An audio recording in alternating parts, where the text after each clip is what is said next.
If I could sit down my freshman year self, oh my god, I do not like voice memos. But whatever. Here are 10 pieces of advice I would give her, and hopefully they'll help you too. Number 1, let curiosity and the opportunity to learn guide you more than the fear of falling behind.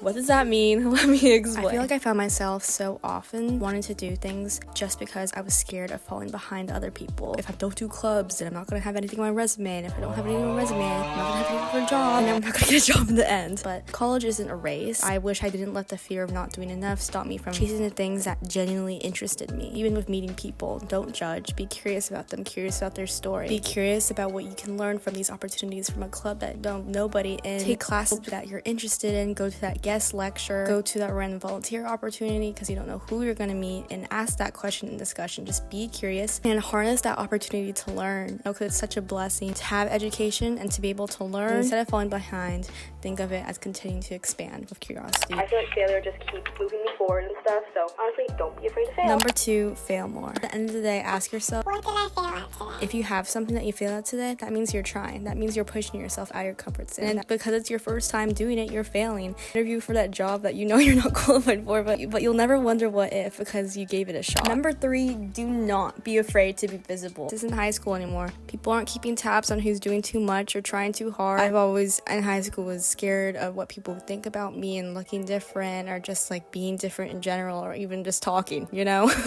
It's just like, maybe I'll just shut up. But if anything, putting yourself out there helps you find people. So raise your hand, start the project, post content if you want, wear an outfit. You're allowed to take up the space that you deserve. And I feel like I felt so much more freedom in college because I could be visible. Nobody cares at all. People have their own lives to think about, it's not all about you. So it's really freeing in that way. And I'd say just don't be afraid to be visible. And for me, that was making a YouTube channel, but I'm still working on that because I don't really tell anybody about it.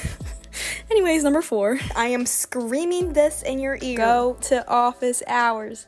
What did I say? Go to office. You don't even have to ask a question. You just show up and you can talk to your professor, and it makes class feel so much less scary and more like a community. Like, your professors are more like your friends. They want to talk to you. And trust me, when finals roll around and midterms roll around, it's always better if they know your name than not, for real, But honestly, it also just puts my professor in a different perspective. Like, oh, they're chill. They're chillers too. And they really do want to help you. Who knows down the line what connections they'll give you, what opportunities they'll give you. And just in general, you're making the most out of your education. I'd say go to office hours. That helped me so much with my goofy astronomy class that was actually astrophysics in disguise. Number 5, which is basic AF, but just live it. Live your freshman year and don't try to max optimize yourself like a human project. Just live it. It's so easy to stress about internships or overthink stuff that happened in high school, but you only get one freshman year, so just let yourself be a freshman. Like that, you can make mistakes, okay?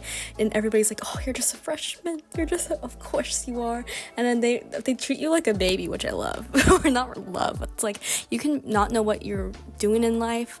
You can just be wild and free, and everyone's like, yes, you're a freshman, so you are allowed to do that. But once you get older, I feel like people have more expectations of you. Like, what are you gonna do with your life? But when you're a freshman, just live it. So make spontaneous plans, go to all the sports games, go to concerts. I remember first wasn't go to Zed, but Zed was literally the best moment of my life. It's just whatever makes you feel alive in the moment. The rest can wait. The work low-key can wait. The 2 a.m. chats with friends are just so worth it. And just live your freshman year because you only get 1 year. Number 6, rejection is redirection. Anthem of my year. If you didn't get the internship, if you didn't get into the club, it's not the end. It's just a detour. And some of the best things you'll do in college will come after a rejection. Trust. I tried out for dance teams for 2 weeks, and that's when all the club applications were happening, right? So it was heartbreaking because I didn't get to apply to any of the clubs because I was doing goofy dancing. Made it all 3 rounds, got cut. I was left with no other choices. Because of that, I decided to look at the late tabling. It happened to be one of my favorite clubs ever, what I met my best friends in. If I made the dance team, bro, I wouldn't have met all these amazing people. I would probably not have cool experiences because I'd have practice all the time. So it's just bro, sometimes it's for the better. And also, I'd say with this, don't take everything so personally. Just because a club rejected you doesn't mean they hate you. okay? It's not personal like that. Rejection, it's expected, and you're not going to succeed at everything. So expect rejection and frame it as redirection. Number 7, and this low-key brings tears to my eyes because it's something I struggle with so much, but you don't need to be doing it all to be doing enough. Your value is not measured by how packed your resume is, how many things you're involved in, that LinkedIn profile. It's about being kind, building solid friendships and relationships, and staying true to your values, and that's what actually matters. I love having a packed schedule, and I love doing everything, but sometimes I spread myself out too thin. It leads to burnout, as I've vlogged my burnout vlogs and everything like that. I always feel like I need to do more. It's not good enough. You don't need to be doing it all. You know, you're so worthy without all that you do. Just you yourself. Number 8, you don't have to say yes to everything. Said yes to something, you can always back out and say no.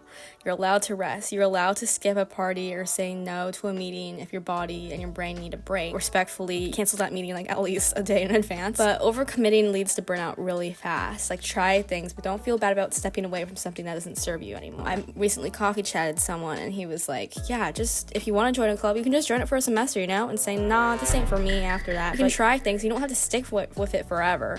And I feel like I struggle with this because I'm a people pleaser. I'm just like, I don't want to say no to this club.